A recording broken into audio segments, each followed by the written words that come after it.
अब प्रत्येक जनताको घर घरमा जसलाई बिछाउने त कुरा भए मात्रै होइन। अब ती कुराहरू छोडौँ। अब हाम्रो यो ठाउँको बाटोघाटो भनेका त यस्तै हुन्। अहिले अब लगभग 50-52 सालदेखि केही बाटाहरू यस्तै छन्। अब यी बाटा अब बन्छन् कि भन्ने केही आशा पनि छैन। अब बन्छन् भन्ने आश गर्ने पनि कसरी हामीले होइन। उहाँ अब प्रधानमन्त्री जस्तो मान्छे हुनुहुन्छ उहाँलाई है, नराम्रो कुरा पनि गर्न आउँदैन। तर अलिकति भाषण गर्दा गर्दै उहाँका भाषणहरू अलिक कस्ता खालका भाषण हुनाले गर्दाखेरि चाहिँ अलिक जनताले अलिकति अप्ठ्यारो केही कोसिस गरेका हुन् कि भन्ने चाहिँ हाम्रो पनि छ। उहाँले भन्नुभयो त पानी रेल कुदाइदिन्छु नेपालमा होइन, रेल पनि कुद्न सकेको छैन र घर घरमा ग्यासका पाइपहरू बिछाइदिन्छु भन्ने कुराहरू पनि त गर्नुभएको थियो नि त उहाँले। तिनीहरू त छैनन्। यी एउटा गफै मात्रै रहेछन् नि त होइन।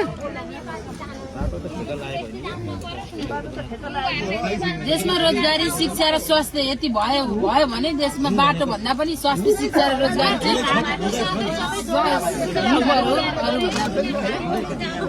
भ्रष्टाचारको अन्त्य हुनु पर्यो। भ्रष्टाचारको मुख्य रूपमा पहिलो कुरो भने भ्रष्टाचारको अन्त्य हुनु पर्यो होइन। त्यस पछाडि मात्रै विकास भइहाल्छ क्या। आफै भ्रष्टाचार चाहिँ अन्त्य हुनु पर्यो। अब यो कुरा आए होइन। अब धेरै बेरमा उहाँ एकैछिन ल यहाँ बा आउनुहुन्छ आउनु त बा धेरै ठाउँ